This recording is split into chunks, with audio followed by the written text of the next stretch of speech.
Is there one last piece of brilliance or stupidity? You know, at this level, it could be both at the same time sometimes.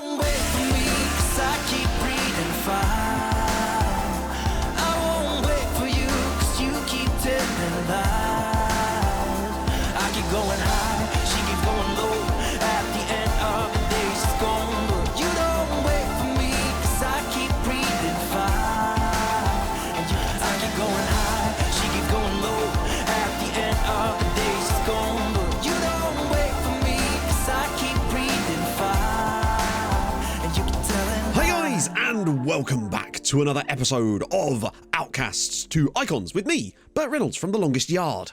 I need to ask you a little favour today, just trying something out, testing some stuff out with the YouTube algorithm. So obviously it'd be nice if you could leave a like on the video, but even if you don't normally, just do it today, because I just want to see what kind of effect that actually has on things overall, genuinely. And the same actually applies for the comment section. Now, obviously the comments have been fantastic lately anyway, so that's awesome, so keep doing that, that's phenomenal. But today, maybe, just maybe, drop in the club that you support into the comments if you don't normally comment. I'm just kind of curious to see, again, what sort of effect that actually has on things. So, we have the derby today against Ohrid. We're going to make their time as Ohrid as we physically can.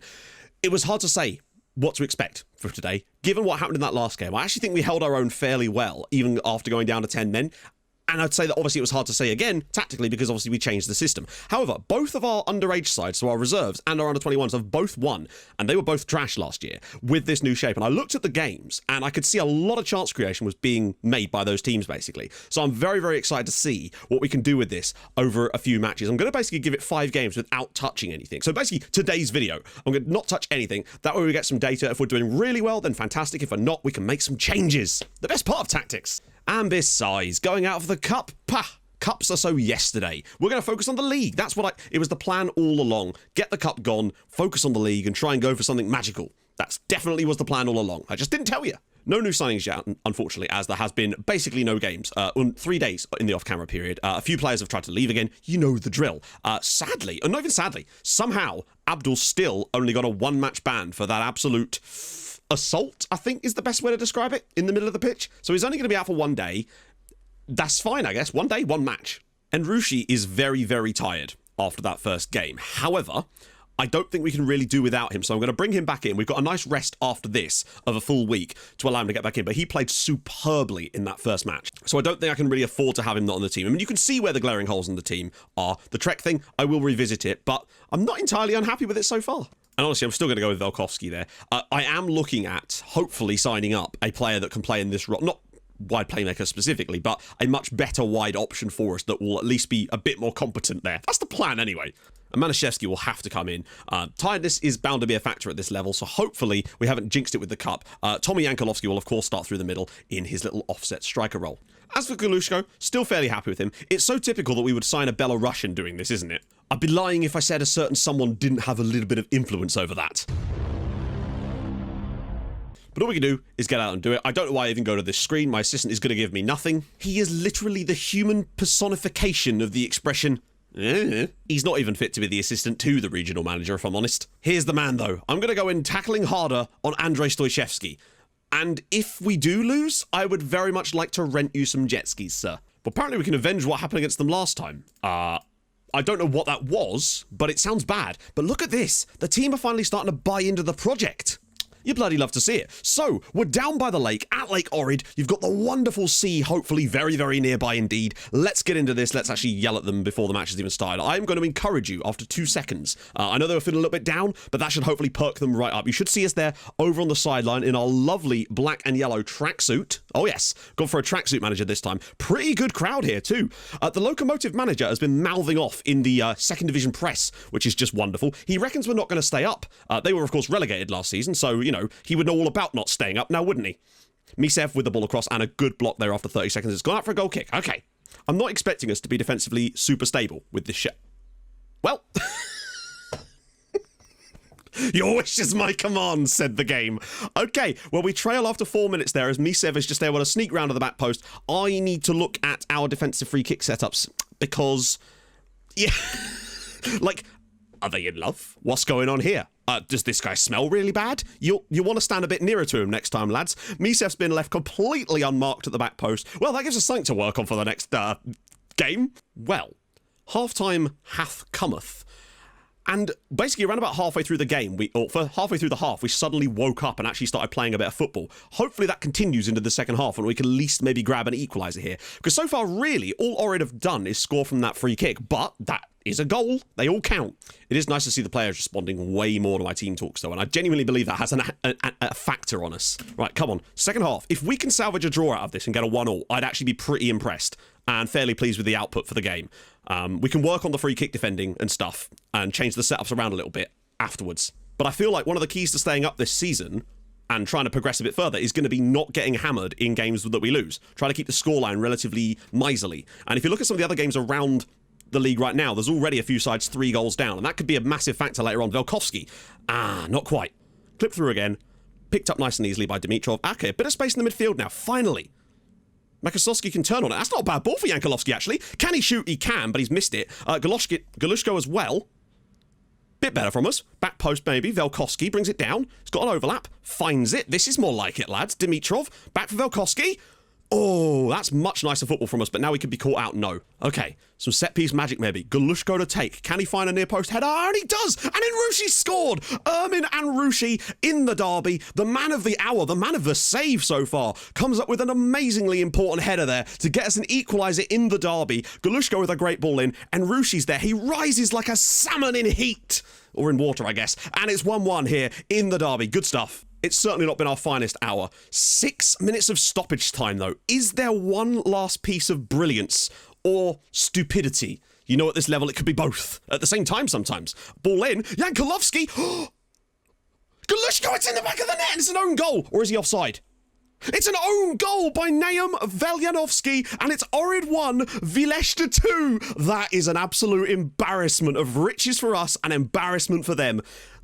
Aimlessly lumped in by Ristevsky. Goalkeeper punches it over his own head. Galushko, I mean, if this was Rocket League, we'd be spamming calculated, and what a save right about now. So, quick chat disable for 5 seconds. Let's get on with things. We might have just won the derby at the death. Come on! I bloody love lower league North Macedonian football. We're in the 97th minute of this match, and we're gonna win the derby by 2-1 thanks to the Enrushi header from a corner and that absolutely hilarious own goal. Yankelovsky's got the ball, though.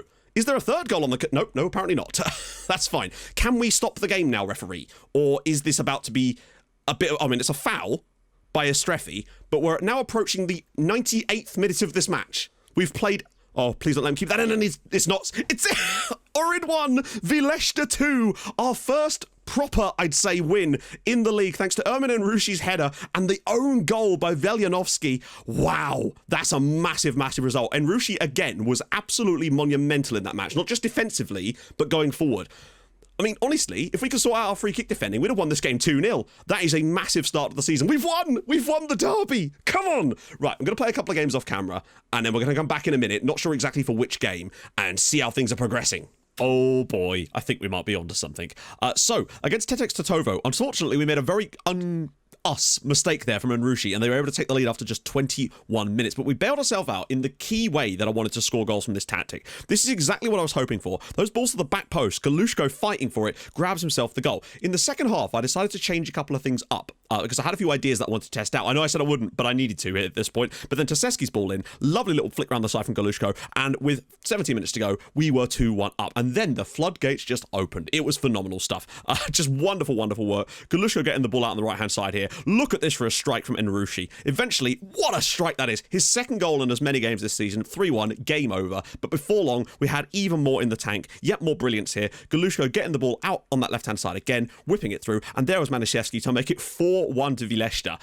Massive, massive stuff. Unfortunately, we did concede a very late one. Dimitrov, lovely free kick to make it 4-2, but a really good result. And 2 wins out of 2 for us. But you could see that the second half was where I really, with the changes I made, really started to work for us, and we turned this game around and thrashed it. Changes were quite simple. Turned our football into the box, because I don't think we were doing a great job of just knocking it. We were just too ponderous. And secondly, I moved our striker from an advanced forward on attack to a pressing forward on support. And I found that what was happening was we were getting so much more nice link up between that front 4 or 5 players that some of the football we're playing is really nice to watch. We then went away to Gostivar, who we beat last season. Galushko's ball in. Eventually, it comes back to Enrushi, and amazingly, he scores his 3rd goal of the season to give us our 3rd straight win. And again, a really solid performance. They probably could have had a goal in this game, but Ermin Enrushi has been absolutely godlike for us this season. I think he's been man of the match, maybe in 2 of the 3 games so far. What a god. After that, I really hoped that we'd be able to carry that into this lovely home game. Unfortunately, it was not to be. Bakir with the ball over the top. Ramadani gets round, and it's a gorgeous little finish at the near post to make it 1-0. And unfortunately, that was all she wrote in the match. Again, as you can see in the second half, we really did burst into life, played some gorgeous football again, but we're just unable to find the back of the net. So I'd say a bit unfortunate to lose this one, but I would argue that we've been probably the better side. Certainly in the last 3 games. First one was a bit sus.